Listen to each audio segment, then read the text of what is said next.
Bonjour André Léniel. Bonjour. Hier, devant l'Assemblée générale, vous avez dit que les années passées, à la direction de l'AMF avec François Baroin ont été quelque part les plus riches de votre vie politique.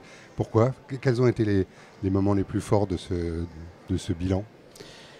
J'ai le sentiment qu'avec François Baroin, les 7 ans que nous avons passés ensemble à la tête de l'Association des maires de France ont été des années utiles. Utiles pour l'Association des maires de France, mais encore plus utiles pour chacun et chacune des maires de notre pays. Et à travers eux, bien entendu, pour le pays tout entier. Les moments forts, il y en a eu beaucoup.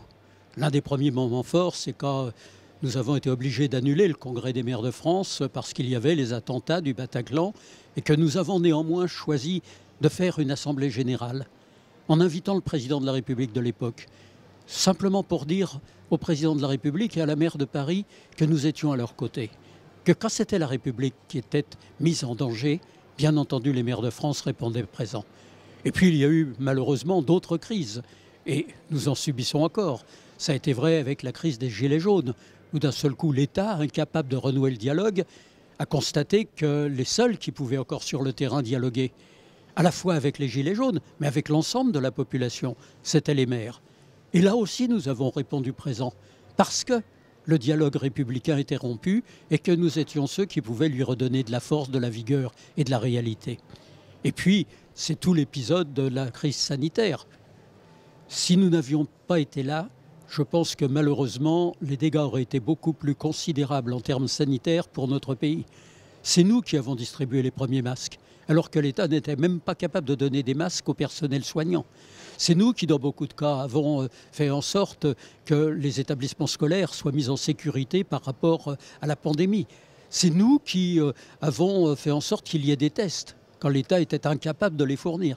C'est nous qui avons mis en place, après qu'on nous ait dit que ça n'avait aucune utilité, les lieux de vaccination. Dans un premier temps, on nous a dit non, ça ne sert à rien.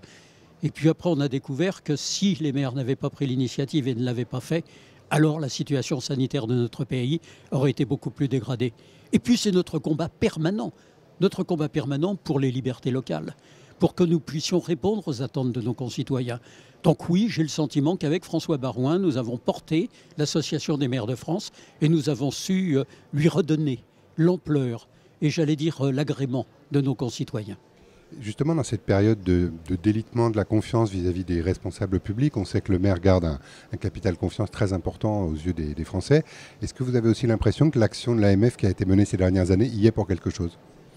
Bien entendu.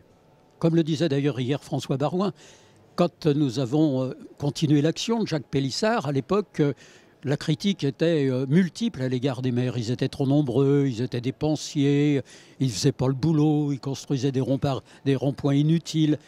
Aujourd'hui, nous n'entendons plus cela. C'est d'abord le mérite des maires eux-mêmes, bien sûr. Mais à travers eux, c'est le mérite de l'Association des maires de France qui a su capitaliser sur cette action extraordinaire que mènent les maires de notre pays. Et aujourd'hui, quand nous sommes à 3/4 de la population qui dit sa confiance dans le maire, alors que la plupart des institutions sont en dessous de 50%, c'est parce que simplement les Français ont constaté que les maires savaient faire bien, savaient faire vite. Une dernière question sur les conséquences, notamment financières, de la crise sanitaire. Il y a quand même un fossé considérable entre ce que disent les associations d'élus, en particulier l'AMF, et ce que dit le gouvernement et la majorité, qui accusent sans cesse les associations d'élus d'exagérer sur ces conséquences financières. Les derniers bilans donnent plutôt raison à l'AMF.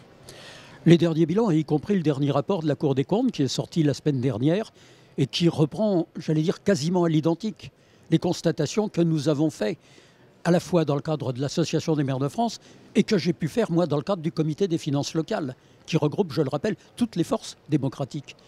C'est simplement qu'il y a un écart énorme entre ce que la crise nous a coûté, nous a retiré comme ressources, qui, pour l'année 2020, s'est chiffré à plus de 5 milliards.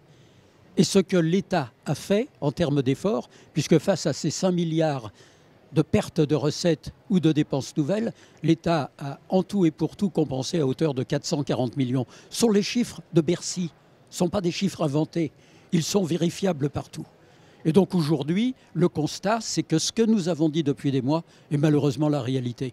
Après, c'est extraordinairement mal réparti sur le territoire. Il y a des petites communes qui ont été peu touchées parce qu'elles n'avaient pas de recettes tarifaires, qu'elles n'avaient pas de piscine, qu'elles n'avaient pas de lieux culturels, mais celles qui portent des équipements ont été très gravement touchées. Or, ce sont ces communes qui portent les équipements, qui sont en capacité de participer à la relance. Et malheureusement, je n'ai pas le sentiment que les outils leur soient donnés qui leur permettra de jouer pleinement leur rôle, à la fois pour la relance de l'économie du pays, mais aussi pour répondre aux attentes de nos concitoyens. Merci beaucoup André Laniel. Merci. Merci à vous.